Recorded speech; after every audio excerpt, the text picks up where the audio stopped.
Okay, let's talk about taste for a couple minutes. Sure. Well, the randomized clinical trial TASTE was presented earlier during the week at the European Society of Cardiology, showing no significant difference in 30-day mortality for thrombus aspiration versus no thrombus aspiration in primary PCI. That was interesting.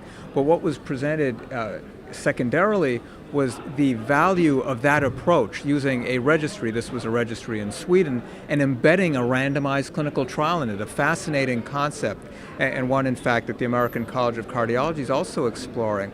And this might be a very efficient, cost-effective way of doing randomized clinical trials. Of course, in the U.S., we do have to think about things like HIPAA and a few other considerations, but potentially a lot of promise, I thought. Well, it comes from Sweden, where all the patients are in a national health system and all the patients are entered in a registry.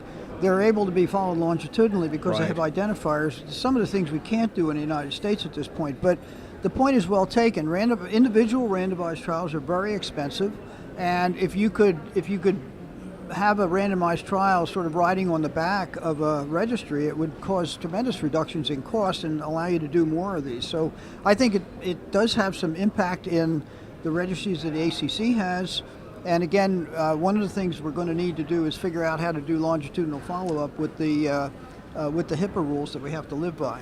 Yeah, there are definitely some subtleties to just going ahead and doing it, and certainly this type of registry-based approach to clinical trials could be terrific for examining endpoints like mortality, but other more subtle endpoints, stent thrombosis, I still think adjudication and careful trial design probably is useful for that.